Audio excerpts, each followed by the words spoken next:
Good evening, y'all. We are in the home office. It is late on Wednesday, 9/11/2019. As you can see, we are in the old, well, I'm not going to say old, but we're in the home office.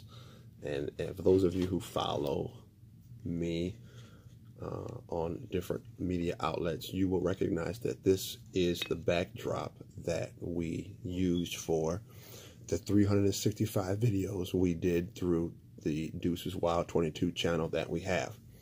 So we do have another channel, Deuces Wild 22, and this is the typical backdrop that we would have for this channel. Nevertheless, we have been working very diligently the last couple of days, and so today we were called out of town on a not going to say the word emergency, but it was very important. And so we were not in the bookstore all day today. We were on travel. The son and my father take care of some business, and it is always good that the Most High God let us to get out of town and get home about an hour ago. Nevertheless, we have a request that came in mid-evening yesterday through one of our, well, I was in the bookstore and I had a request to walk in. And those of you who know me, I'm a teacher. I try to be a servant of the Most High God at all times. I try to bring God glory all the time. And so this request came in from a young individual. And the request was that this individual is having challenges or wondering how to deal with people with unhealthy expectations or unmerited or unsolicited expectations. And so we've been in prayer about this, and I was prepared to do the video yesterday. But as usual, business takes place, life gets in the way, and so we have to be an individual of integrity. And a lot of us drop the ball because we say we're going to do something and then we don't follow through. And so I try to follow through the best I can. So with that being in mind, we have a request on how to deal with unsolicited, unhealthy expectations. And so, as you guys well know, we're in the process of reading 2,000 books over 2 years. That's a lot of books. Now, that's a goal. So I'm going to say this: we're going to read 2,000 additional books. So I'm on a serious book digest. And for those of you who know, I have been reading since really I was 20 years old, and I started out reading 12 books a year, 1 book a month. And then as I began to really take my own businesses seriously, I began to up that book intake.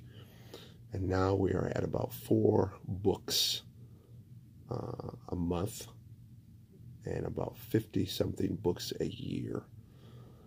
Now, why is it so important? Because as this question came into play, I began to jot down some notes about research and authorship and information that I have gleaned over the years about expectation. And this is going to be a blessing. So I challenge you to listen to this a couple times. Take notes. And by the way, this is a Dead Man's Hand that I'm moving out the way.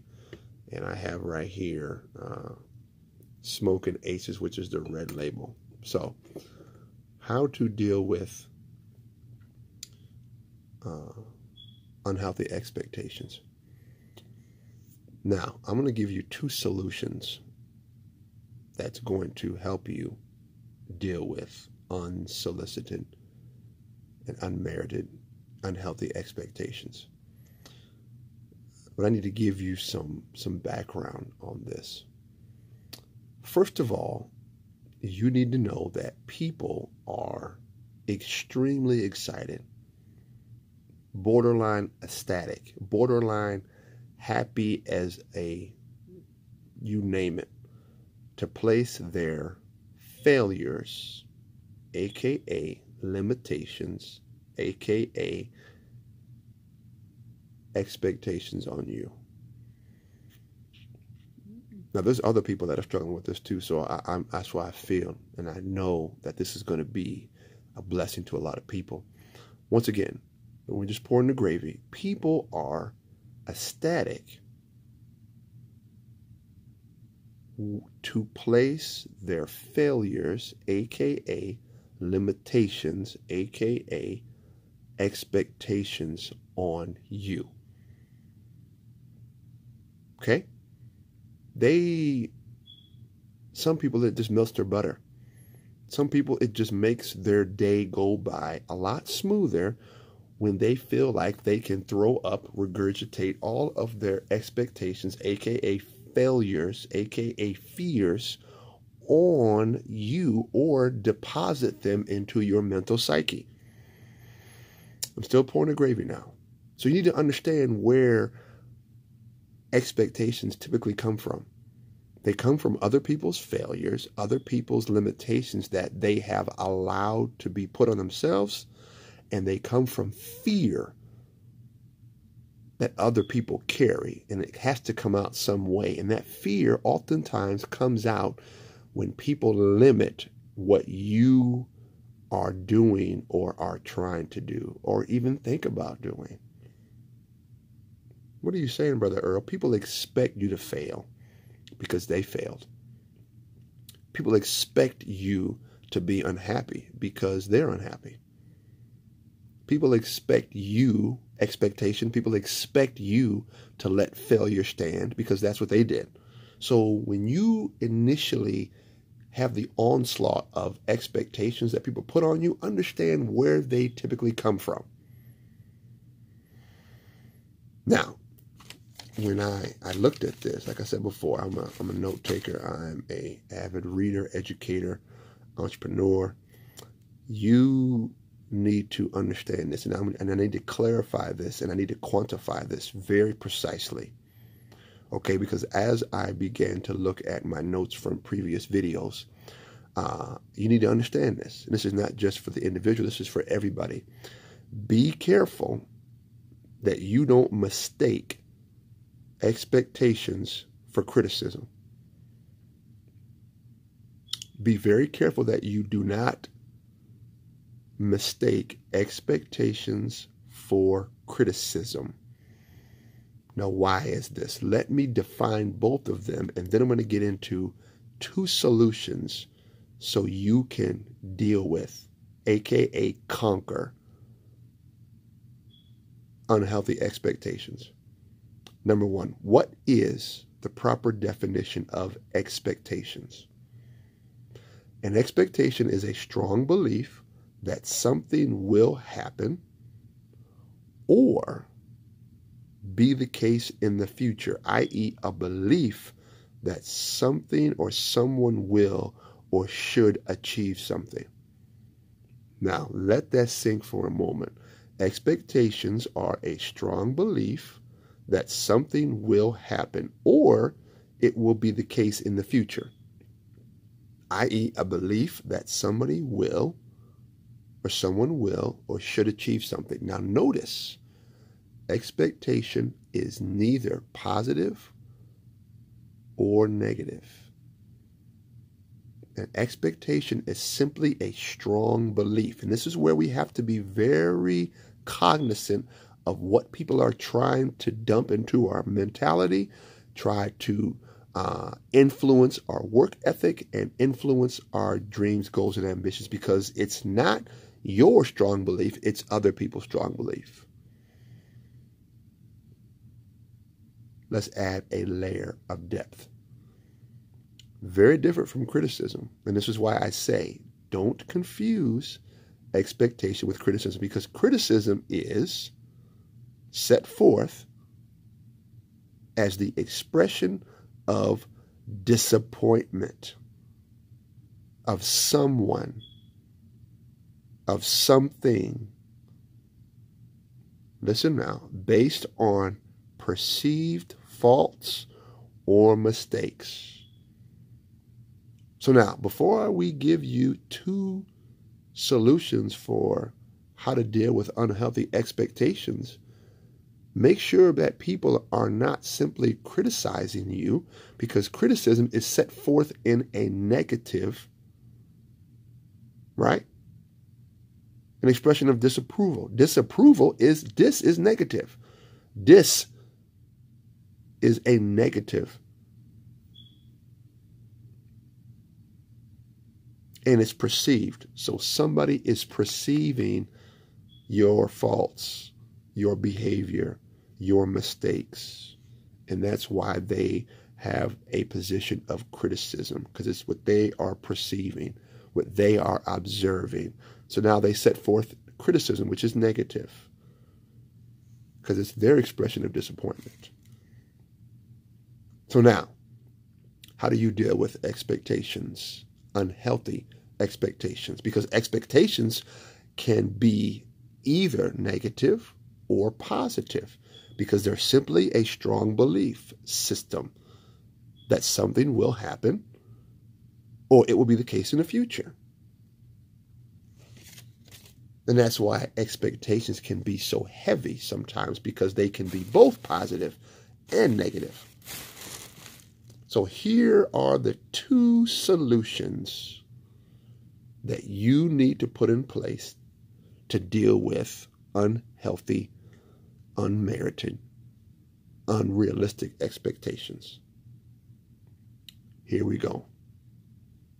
First of all, since expectations are based on a strong belief that something will happen, you as the individual need to make your goals, your plans, your dreams very clear to the individual or individuals that are constantly laying forth on you expectations, because apparently what they are expecting may not necessarily be where you are going or you are growing or your goals are set forth for you.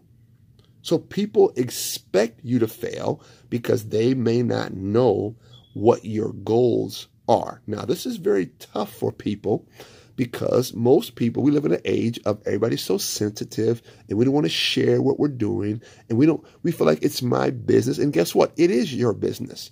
But if you're going to grow up as an individual, then you have to be bold enough to set forth your goals, your dreams, your ambitions, so other people can stop expecting something out of you that you're not going to do. And guess what? Make it very clear to them. Make it very clear to him. Make it very clear to her. Why is that? So they can stop with their expectations based on what they, remember, what they believe in. Remember, it's their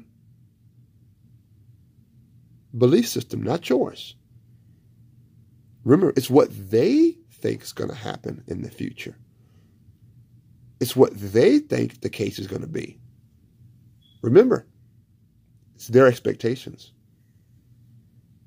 And their expectations are set forth in a vacuum because you or we have not made our goals clear to the people who have unhealthy expectations for us.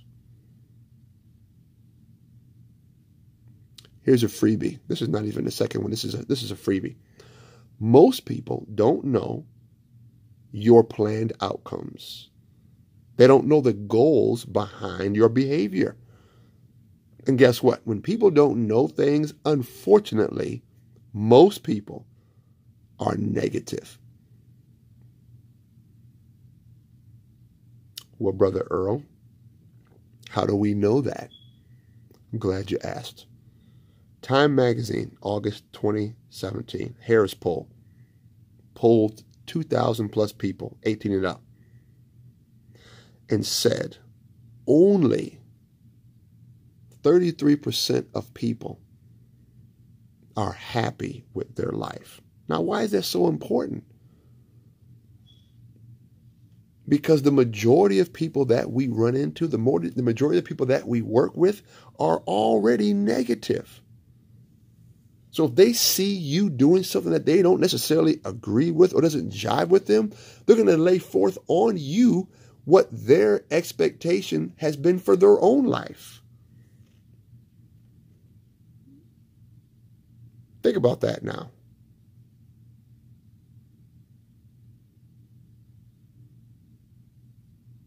7 out of 10 people that you walk by are unhappy. That's deep, isn't it? So what is it? So if they're unhappy, what do you think their level of expectation is going to be?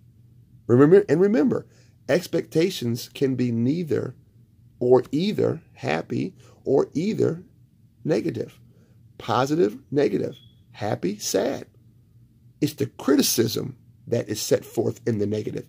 So expectation falls with the individual. And if most individuals are unhappy, then guess what? The expectations are going to be unhealthy for you unless you change the narrative by changing the conversation and by you making your dreams, plans, and ambitions clear. Why is that? Because number 2 kicks into place. Remember, I'm going to give you 2 solutions. Number 1, make your goals very clear. Why? Because number 2 is where the rubber meets the road. Once you make your goals clear, once you make your plan clear, then here's how you squash the expectation. No, they're not going to stop laying it on you. But here's where it gets interesting, because now you put in place the behavior that matches your goals, matches where you plan to go. Now, why is this? I'll give you this example and I'm going to bed. My goal is to be debt-free. My goal is to buy a house. My goal is to buy a car. My goal is to start a business. You get where I'm going with this. And if the majority of the people around me, every time I talk to them, hey, Brother Earl, let's go shopping. Well, how am I supposed to go shopping if I'm trying to save for a car? Uh-oh, do they have my best interests at heart? No, because their expectation is not for me to buy a car. Their expectation is for me to go shopping. Hey, let's go buy these shoes. Let's go buy this. Let's upgrade to a new phone. Let's do all these different things that require me to spend my savings. Well, wait a minute. I'm buying a house. So why are you trying to influence me to spend my money when I have a plan and I have a regular savings regimen and you see me saving, you see me living very frugal, if you will? Well, wait a minute. That's because your expectation for me is not my own goal. You get the gist of where I'm going with this conversation. See, when you set forth your goals, when you set forth your plans, and the people around you are constantly laying on you unhealthy expectations, then it lets you know who's really for you, and it also lets you know who you can look to for negative motivation and positive motivation. Because I make this very clear, all motivation doesn't have to be positive. You can use negative energy for fuel. And that's what champions do. They turn all energy into fuel for their fire. So, how do you handle unhealthy expectations? How do you handle expectations? Number 1, you make your plans very clear. You make your goals very clear to the individuals or people that are laying on you expectations. And then number 2, you make sure your behavior matches up with those plans and goals. Why? Because sooner or later, as they see you move in your dreams and your goals and your plans, it makes them feel a little frisky. Why? Because after a while, they're going to hear themselves become discouraging to themselves. And guess what? Then it gives you a proper framework for conversation. And I'll give you this one for free. Hey, you know what? I appreciate your input. I appreciate your concern about how I train, how I save my money. I appreciate your input about how you think I need to upgrade my phone to the newest iPhone, to the newest tablet, to the newest Apple product. I appreciate the input, but I have a plan to get a house in 2020. I have a plan to be debt-free in 2019. So the input, aka the expectation that you're laying on me right now, doesn't match up with my goals. So I appreciate you being concerned about me, but what you're trying to expect me to do, it's not matching up with where I'm going. And then you sit back and smile. Once again, you sit back and you smile.